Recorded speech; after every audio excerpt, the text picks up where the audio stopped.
You're listening to the PJF Podcast, a show dedicated to decoding elite sports performance and fitness. I'm Paul Fabritz, and I'm an MBA strength and conditioning and performance trainer. If you want to become superhuman, take your fitness, and take your sports performance to the next level, this is the podcast for you. Let's do it. What's up, my squids? Welcome back to the podcast. As you could tell, I am not in my studio.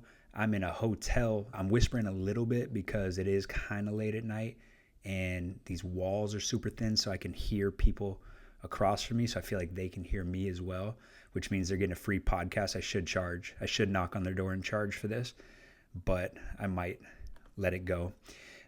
Today, we are going to get into 3 levels of a drill, which is really, really important for every athlete to understand, but for coaches especially, even parents.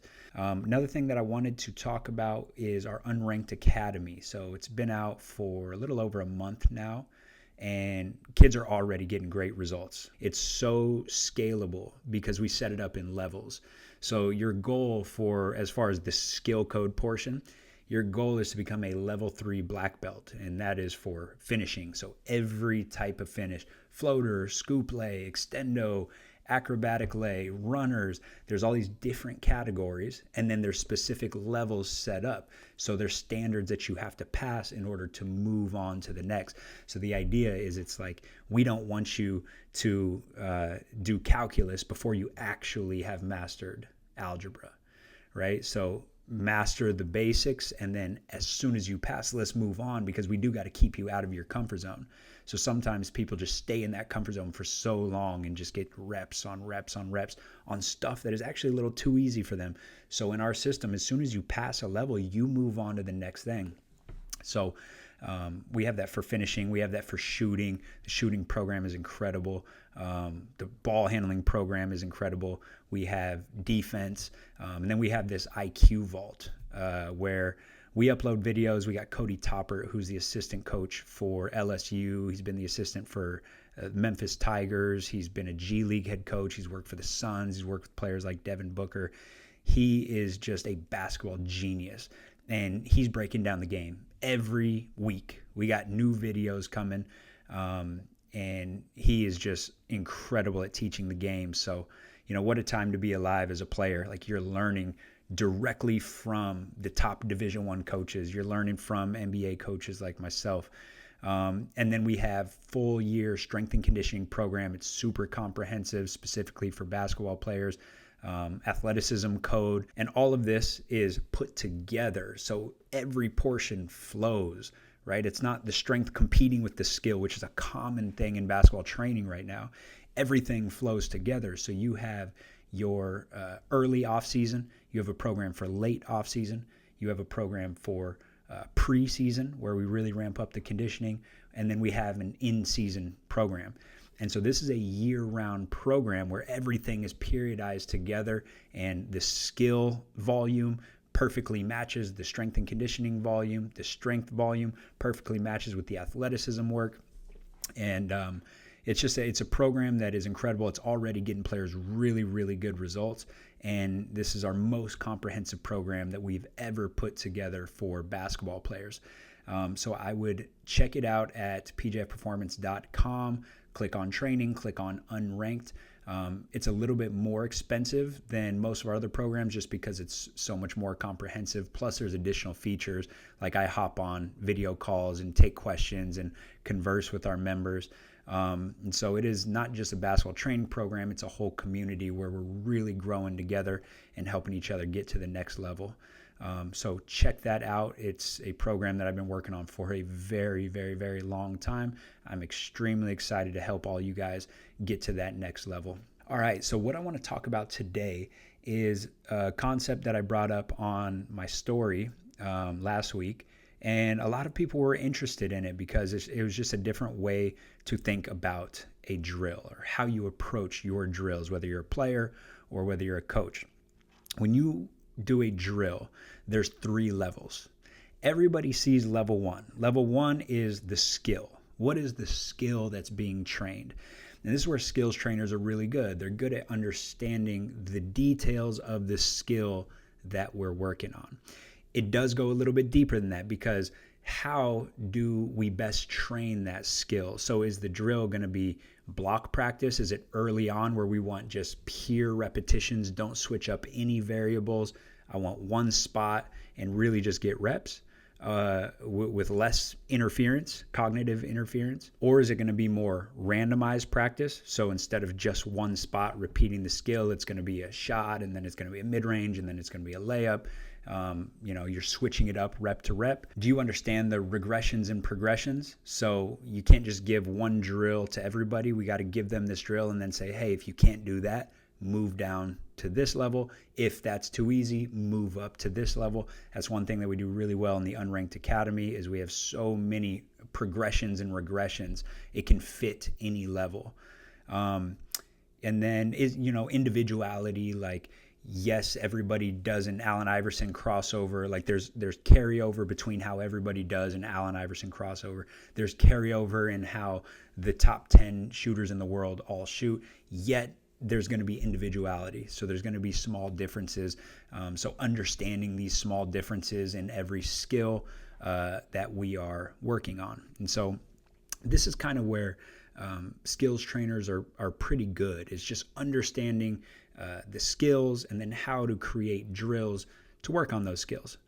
Now, level 2 is where skills trainers historically have not been very good, and this is what I really want skills trainers, parents, players to get better at, and that is understanding level 2, the physical component. So every single drill that you do, there is a physical component. You're applying force to the body. There is stress on the body. Everything that we do, even spot shots, there's still a physical tax. So I don't want a shooting coach to just think about the technique of shooting. I want them to also understand, in a way, they're kind of a plyometric coach. Why? Because you're having a player shoot 400 shots in a day. So if you shoot 400 shots in a day, that's 400 jumps. That's 400 landings. Understanding that you just applied a lot of force, a lot of load to the body, and it's your responsibility to now A, understand those forces, and B, be able to properly progress those stresses on the body. And at the very least, be able to track it and make sure that we're not spiking workload by more than 10% per week. So that's where a lot of the injuries are happening, is your workouts are just so random. You go out on the court and people just do anything because they're focused on the skill. And then the next week they might completely drop off. And then the next week they might go way harder. And you're seeing these workload spikes. If you really calculated out workload, you're seeing these workload spikes of 300, 500, 700%, right? In the research, we are seeing that you don't want to spike more. If you spike more than 30%, we're really at a huge increased risk of injury. But I like the 10% rule of, take however many minutes you're playing right now, or if you want to calculate your weight room, how much total weight did you lift in this session, and then multiply that by 5 if you got 5 sessions for that week.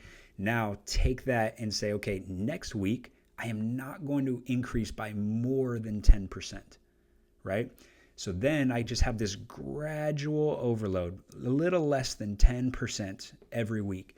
And the amount that you can build to is absurd, right? People talk about Kobe. Kobe did all these different workouts. Yeah, but he probably built there over time. He didn't go from like laying on the couch to all of a sudden doing that. And humans are pretty incredible with their ability to adapt. So, you could handle so much. You could handle so much volume as long as you very patiently and progressively got to that point. And so as a skills coach, understanding these concepts of load management, right? People hear load management, they think, oh, games off, minutes off.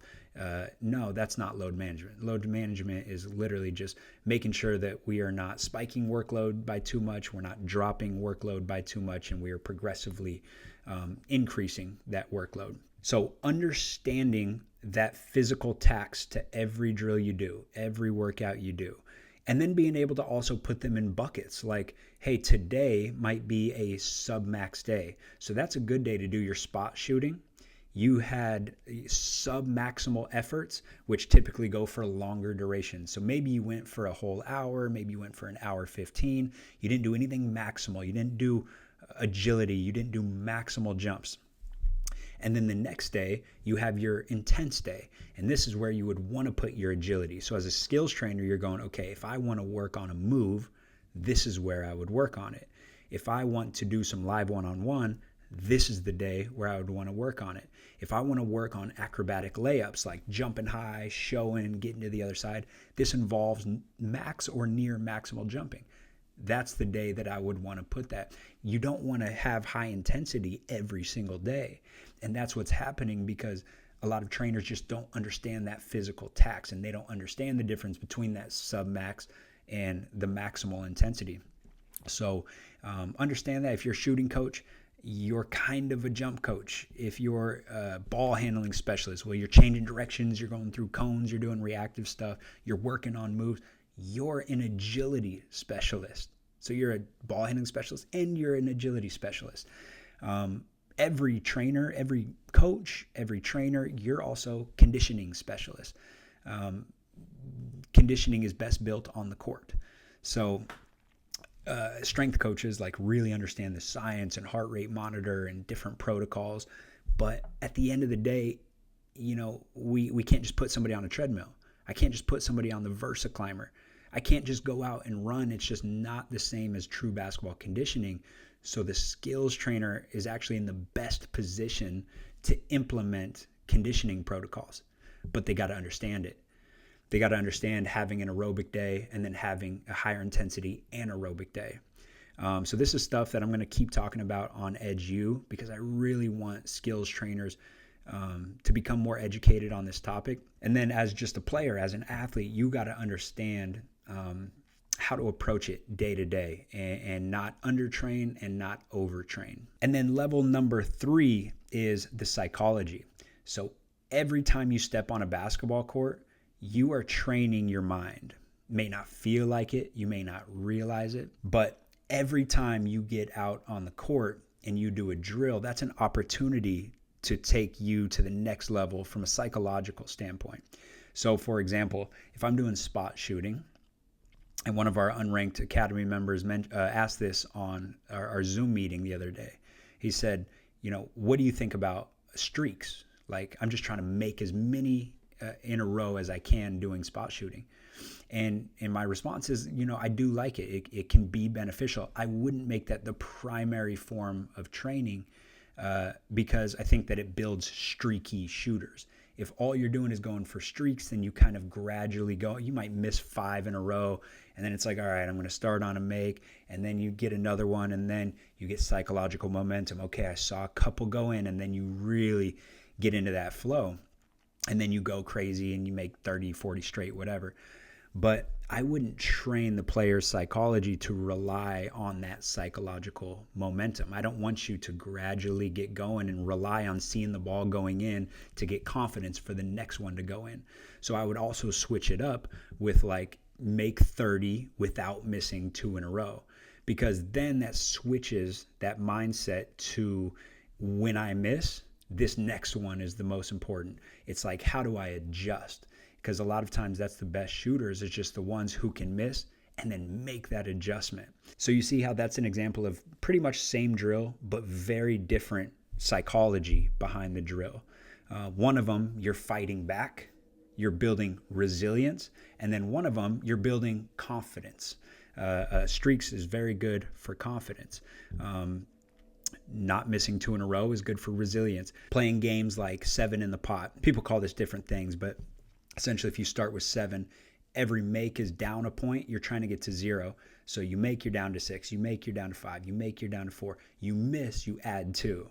So now I'm up to 6. I miss again, I'm up to 8. If you get to 13, then you lose. And if you get to 0, then you win. That's a really good kind of back up against the wall type of drill where, you know, you're starting to get tired and you start to miss a couple shots and it's like, yo, I have to fight back. You know, you get to 11 and you're like, if I miss one more, I lose. And now you got to fight back knowing that you got to make 11 in a row. So there's different ways that you could set up your drills to train the psychology in a slightly different way. And then even outside of that is like, what do you do when you get done with the drill, right? We talk about the importance of brain breaks, how your brain compresses the skill at 20 times speed in the reflection process compared to when you were actually doing the skill. So if you get done with that shooting drill, or you're learning how to shoot, you're learning a new skill, and then you go get on your phone, you're ruining that reflection process. So if you can be in more of a meditative state as soon as you get done with that drill during your rest period, that really enhances motor learning. So every time that you do a drill, you're training the brain, right? And so being very aware of all these little details can go a really long way in building the brain and building a player's psychology. So those are just examples of the 3 levels that you got to think about. So every time you program a drill for an athlete, or you program a drill for yourself, ask yourself, what are the 3 levels? And you can really write it out. What skill am I training? What is the best way to train this on the specific phase that I'm in? Should it be randomized? Should it be block? Should I be guarded? Am I so good at this skill where I'm making 9 out of 10 of these floaters, and it's like, okay, at some point I have to overload by making it harder, by getting a defender. What are ways that you can regress the drill? What are ways that you can progress the drill? So that's understanding level 1.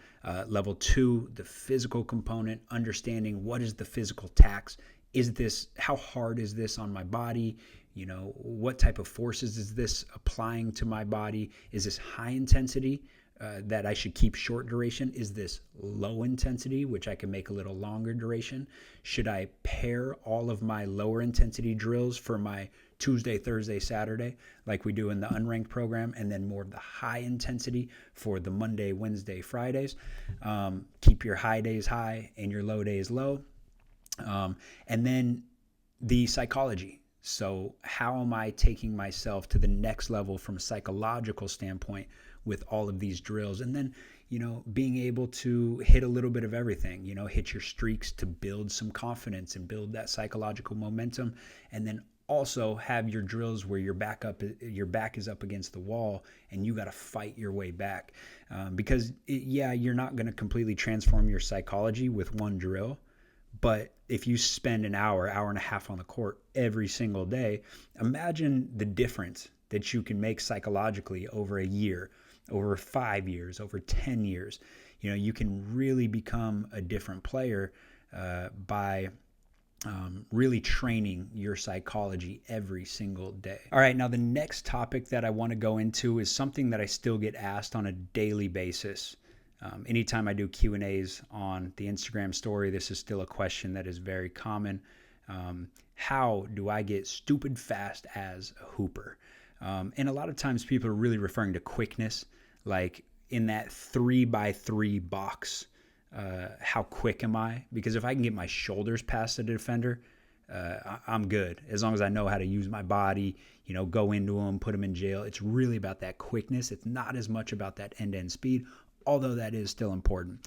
So I'm going to answer this more so on the quickness side of the equation.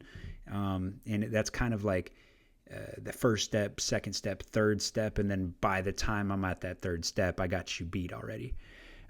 So how do we get stupid fast / quick as a hooper? I got 6 things for you guys, and this list is going to surprise a lot of you guys. Number 1 is basketball IQ. How in the heck is basketball IQ the number 1 way to get quick as a hooper? Well, okay.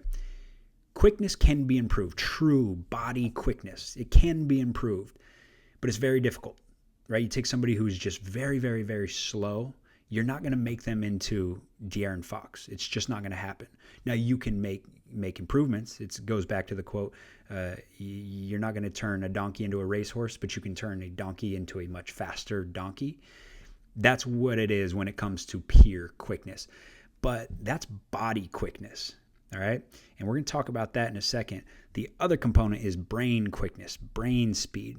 And when you improve your basketball IQ, when you watch film, when you really understand the details, you're going to be there a step faster.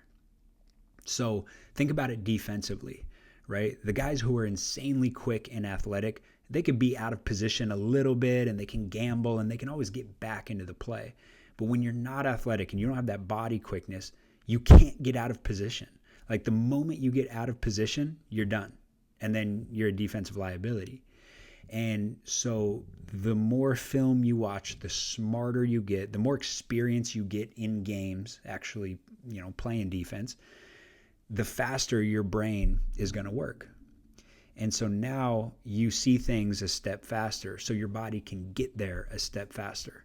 So you get somebody who's got a really, really high basketball IQ, they seem way faster than they actually are. And I see this over and over again. I've had NBA point guards who do our quickness tests, and they're not as quick as me. I beat them. Even now, 33 years old, I could still beat them in quickness tests, agility tests, shuttle, lane agility, three-quarters court. There's a lot of starting NBA point guards I can beat in these drills. But they see things so fast. Most NBA point guards, especially if you're undersized, you see things so fast. Your brain is just operating at a whole different speed. And a lot of that is just improving that basketball IQ. In the Unranked Academy, we have the IQ vault, the hoop IQ vault, and it is unreal at improving a hooper's IQ. So each video is going to be like 10 minutes. Some of them are up to 20 minutes. But you can go in and watch one video every day, and there's pick and roll breakdowns, defensive breakdowns, transition stuff. There's scoring out of the pick and roll. There's shooting out of the pick and roll. There's kickouts. There's pass and chase. I mean, we got so many different IQ breakdowns. And the more you watch this stuff, the more you start to pick up on it. And then, of course, you got to go play. You got to go experience it. You got to try it out. But that's going to improve the quickness of your brain. And when you do that, all of a sudden you seem a lot faster than you actually are. Okay. Number 2 is environment. So this is one that I think a lot of trainers miss because they're so focused on drills. Environment. This one is maybe the most important. If I dropped you in a pack of wolves, you were raised by this pack of wolves, you'd be really freaking fast. You would be very fast. You wouldn't be complaining, my genetics are so bad. I don't have good genetics for quickness. If you were raised by a pack of wolves, you would adapt to that level of quickness. Now, you're still moving on 2 feet. You're not moving on 4 legs. So would you be as quick as them? No. But would you be a way quicker version of you, like compared to what you actually are now, raised by humans? Yes, you would be way faster. From a young age, you would adapt to their level of speed. You would adapt certain traits in order to survive. Like you got to be able to run from predators. You got to be able to chase. You got to be able to do things that the wolves are doing. And you would be so much faster than you currently are. Now, I'm not saying you should go be raised by wolves, but it is a great example to say, hey, go play, go train with the fastest people that you can find. So many people just want to run sprints and do agility drills. But like the real secret is like, hey, who's the fastest kid in my city and how can I go guard them at least 1 day per week full court? And I'm not talking about play the cushion defense. Everybody does this in practice. You play full court one-on-one and everybody just gives a little cushion because they're afraid to get crossed. No, I'm talking no fear of getting crossed. Everything's within arm's distance, and I'm moving with everything. Every time you cross, I'm moving with it. If I get crossed and I fall, that's fine. We get back up and we go again. And at some point, you keep doing this, your brain is going to adapt to that next level of quickness. And this is a huge thing that I missed. When I was in high school, I was one of the faster kids in my city. It's a small town, Flagstaff, Arizona. Like, there's not a bunch of fast people that I could just go guard.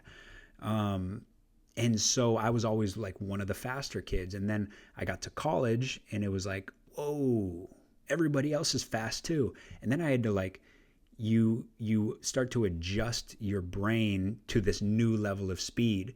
And then you waste these valuable years trying to get your brain and your eyes to catch up to this new level. And that should be done at the earliest age possible. I'm talking like, if you're 8 years old listening to this, you should already be going out playing against faster people. Now, a lot of people say, oh, well, I play up a grade, I play up 2 grades. That's good. That's a step in the right direction, because somebody 2 years older than you, if you're 8 years old, you play against a 10-year-old player, they're probably going to be faster. That's great. But that's still not the highest level of speed. While you're young, your nervous system is extremely moldable. And so that's the level where we want to introduce you to the highest level of human speed that you're ever going to see. And so that's why I've always had that theory of like, as a kid, you should go try to guard grown men with like real speed. Like even high school kids, that's not real speed. You're under 18, that's not like the highest level of speed.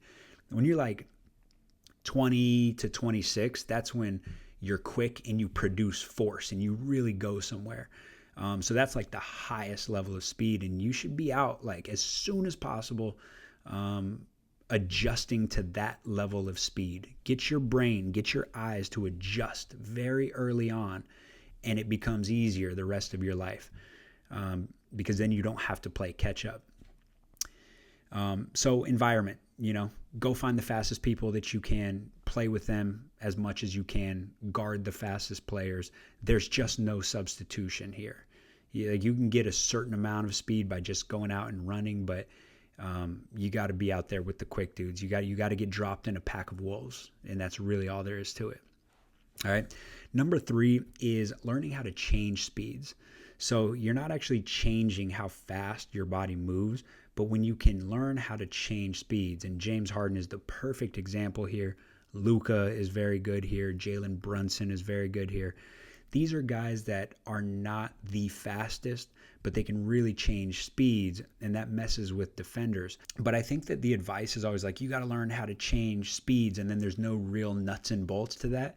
And so players are just like, okay, instead of being fast, I'm going to go slow, and then I'm going to randomly go fast. And if they're not actually purposeful with their shift in gears, they're just saying, well, coach told me I got to go fast, and then I got to go slow. And it's like very mechanical. But when you actually learn the nuts and bolts of change of speed, and this is things that we talk about in the Unranked Academy, heavy steps, right? Heavy steps is how you learn how to play with pace. So if I can drive and then go heavy on my left foot and take my time and then explode off that, and you really master the mechanics and the timing of a heavy step, now you can really change pace effectively. And now, middle of a drive, I can, boom, go heavy step, and I can take time with that ground contact. And when you got time to make reads. So you see this like coming off a pick and roll, heavy step, and then you can look at the roller, you can look at the corner man, and you can really start to read what the defense is doing instead of just coming off as fast as you possibly can. And so like learning heavy step, learning little skip steps, learning hip flips, learning how to put somebody in jail, come off the pick and roll, guys going over, boom, get my hip on them. Now I'm playing with pace. Now I got time to make reads. So when you learn the nuts and bolts and you actually learn like specific moves that you can use to effectively change pace, now you can really start to purposefully change pace instead of just like run fast, run slow, run fast, run slow. So that's a huge one. You don't have to be the fastest player. You got to learn how to change speeds, and you can get a lot of blow-bys. You can get in the lane. You can play at your pace. You can do whatever you want once you understand how to really change speeds. Number 4 on the list is shooting. When you can shoot well, players have to suck up space. It's like the number 1 cheat code. You don't have to improve your actual speed. You look so quick when you can shoot the ball, because then you can just add a layer of like, I come into the shot, I stop, I just peek at the rim. Sometimes it's just eyebrows at the rim, and they're like having to suck up space. They got to jump. They got to at least get their hands up, and then you got little hezzies to blow by. I mean, imagine the difference between not being able to shoot when somebody's closing out on you and having the ability to shoot. Like if I have the ability to shoot, they have to run me off the line.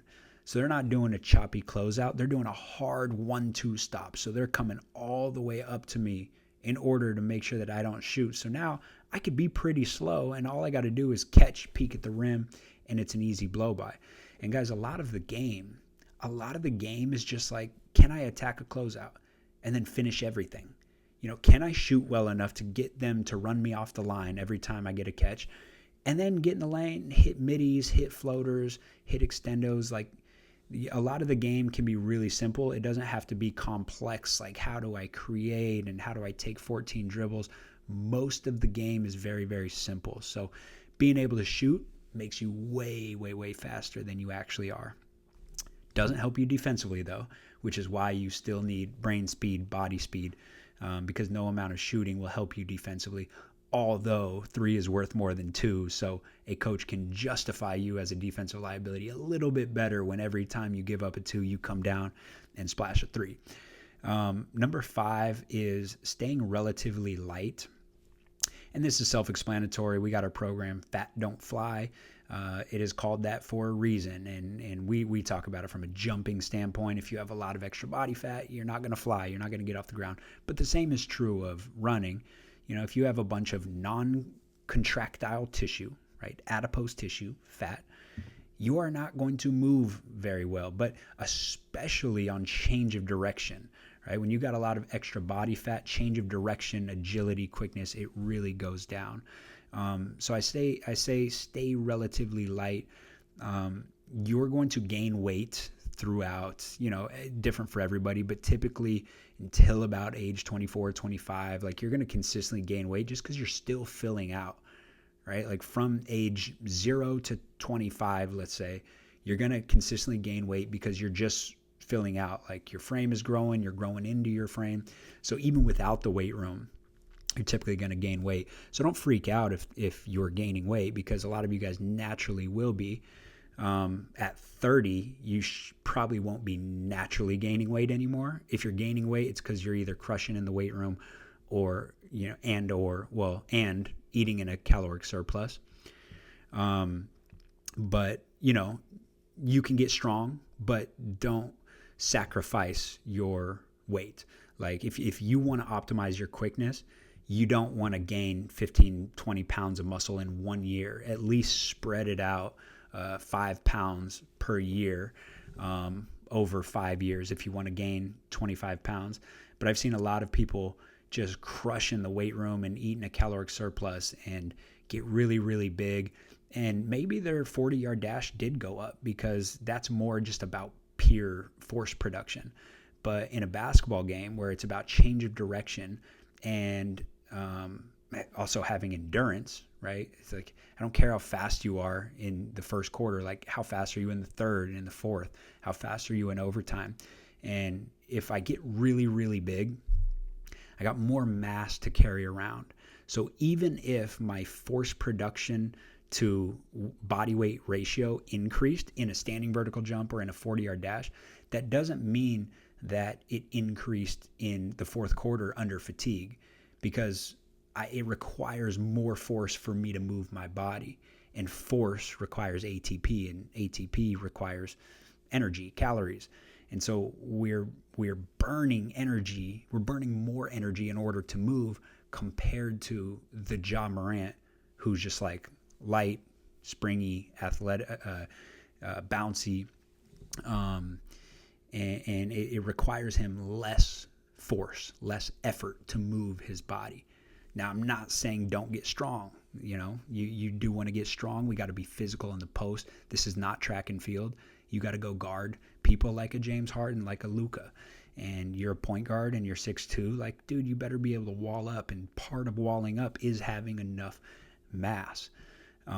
So there is a balance. But if the goal is quickness and you're saying, hey, my career is limited by my quickness, you're going to want to stay relatively light, or at the very least, don't gain too much mass quickly. Stay to like probably 5 pounds, per year, unless you're going through some crazy growth spurt and you're naturally going to gain 10 anyways. Moving on to number 6, this is where agility, sprinting, strength training, all of these things play a role. So this is more traditional training. I like footwork stuff. A lot of strength coaches hate on footwork stuff because it's low force. it's not all about force, right? On Edge U, for our coaches, we break down, I have a presentation on positional delay. And that's like, look, can I be facing this way? And then somebody goes, and then I just flip the hips. I got to flip the hips and then push out. So strength coaches are focused on the push out where the force occurs.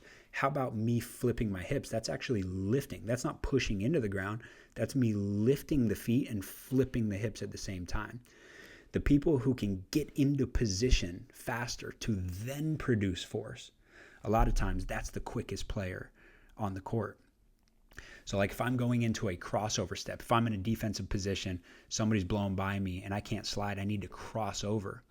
I got to lift this outside foot. I got to lift this right foot. My adductors, my hip flexors have to pick up that foot as fast as possible to then go into that crossover step. And then more of the force is actually applied into the ground. But there is that positional delay. There's that raw quickness component. And I think that that's very, very important. There's a lot of repositioning steps. There's a lot of hidden steps in footwork. There's a lot of choppy steps in basketball footwork. And the quickness, the coordination, the rhythm, the balance, these are all components to becoming quicker in basketball. So when somebody says it's all about force production, like, no, like that's the second component. The first component is being quick enough to get in position, to drop into the correct position to then produce force. So I'm cool with like footwork drills, quickness drills. I mean, obviously don't tire yourself out. It doesn't take a lot here. But then traditional agility, right? Traditional agility is like there's a brain component. So for most of our stuff, we should be making a reaction. So I'm not just changing direction, cone to cone, cone to cone. That stuff is fine. But true agility, you're going to be reacting to something. And I think some people go too far with the general reaction of like, somebody's throwing a tennis ball, you're dodging a tennis ball, or dropping a cone, you got to pick up the cone. Like that's a general reaction, and that's a step in the right direction for true agility. But the other thing is sport-specific visual cues where I'm picking up on body positioning of a basketball player. I'm picking up on how fast a basketball player is moving. And then, when they go into a drop cross, you're picking up on, this is how their hips move. When their feet are outside their center of mass and they push off this outside foot, they go that direction. There are certain things where you build this database in your subconscious brain where it allows you to then narrow down possibilities. Just like I forgot the book, David Epstein. One of his books, they talk about the softball pitcher. Barry Bonds said, "Hey, I could hit a home run against any softball pitcher." They brought up Jenny Finch. He couldn't even make contact with the ball, even though the ball was passing over home plate at around the same speed. He couldn't even make contact because it's an underhand pitch. So he didn't have the same sport-specific visual cues to pick up on. Whereas when he's facing a baseball player, it's an overhand pitch, and he can see how the ball is being held in the hand and how the wrist is snapped.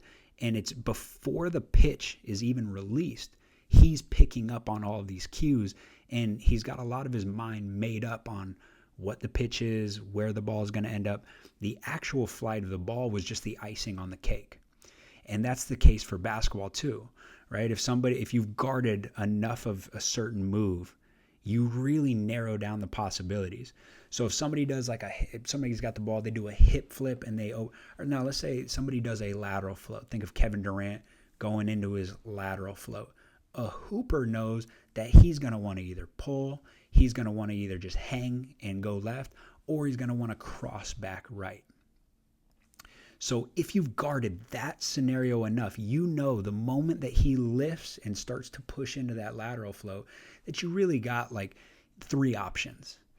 And so a lot of your mind is made up of what's going to happen when he actually makes the move. That's the icing on the cake. Whereas if you have never seen this move before, as he goes into that lateral float, to you, the options are infinite.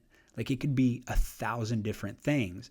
And so you're making your reaction 100% based on his actual move instead of being able to anticipate. So that's really the difference there. To simplify, we don't want to be reactors. We are not just reactive to the move. We're able to anticipate what they're going to do. And those who have played more defense on more players, on more better players, are able to anticipate at a higher level. Whereas if all I do is random agility, I'm playing tag and I'm doing different agility drills, and these are great, and we incorporate these. But if that's all that I do, I'm going to be very reactive. And I'm not going to be able to anticipate. I'm not going to be able to pick up on sport-specific visual cues and make up my mind and sort of see in advance. So that's the agility component. Sprinting is really important. Basketball players have low-hanging fruit because on the court, we don't do a lot of top-end speed work. Because in basketball, it's like 4 steps, and then by the time we're getting close to top-end speed, we already have to decelerate and go in the opposite direction.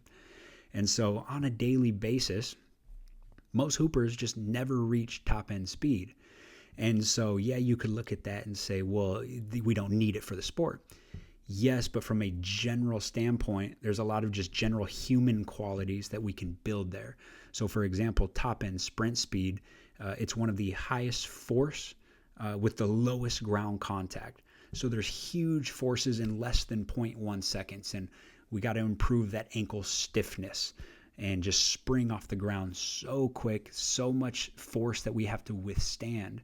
And building these qualities can really build the strength and the elasticity of the lower leg and the mobility of the hips and the high speed, we'll call it high speed dynamic flexibility of the hamstring, so it can help reduce the risk of hamstrings in sports. So there's a lot of general qualities that we're after when it comes to these top end sprint speed. And so microdosing that, even if it's just 1 day per week in the Unranked Academy, we build most of our agility and speed work onto the court. But after that skill session, we just go microdose some top end sprint work. So it could be like a 10-yard fly or a 20-yard fly where you get a gradual run up and then you hit the cone and then boom, we're all in for 10 yards or for 20 yards, really training that top end speed. And it doesn't have to be a lot of reps. We're kind of just microdosing it to give you that weekly exposure. And then strength training, of course, strength training is not going to affect top end speed. It is going to affect acceleration, deceleration. So typically, like those first 3 steps can be improved when we improve our lower body strength, especially our strength to body weight ratio. So single leg squats are huge here. Regular bilateral squats, deadlift, trap bar deadlift, all of these things can play a big role in improving our impulse on those first 3 steps. And, acceleration, how fast I accelerate my body, that is going to be directly related to the impulse that I can create, the relative impulse. So how much force can I put in the ground compared to my own body weight? So that is number 6, is the traditional agility, speed, strength training. If you're an athlete, not a basketball player, I would say do the speed code because we do a great job of taking care of all of this. If you're a basketball player, I would do the athleticism work that we do in the Unranked program, just because we'll do, instead of just wasting time with a bunch of agility drills, we'll do closeout drills. We'll do different one-on-one drills. We'll microdose some top-end speed work. Some days we'll play tag as a warm-up. And so it's very efficient, and it kind of builds it into the on-court training so that you don't waste a bunch of time and you don't overfill that bucket. Because a lot of basketball players go on the court, they do all these drills and they do all this one-on-one, and that is their agility, and then they go do more agility, and you're just overfilling that bucket and potentially breaking the body down. So if you're a basketball player, I would just do all of the agility stuff on that program. And the beautiful thing is you don't even know when you're doing agility. To you, it might be a skill drill, it might be a one-on-one drill, but in my mind, the way that I built it all is I'm building in all of your speed work and all of your agility work. All right, guys, let me know if you have any questions. Hopefully I can do another podcast here at the hotel before the playoffs is over. Until next time, I'm out.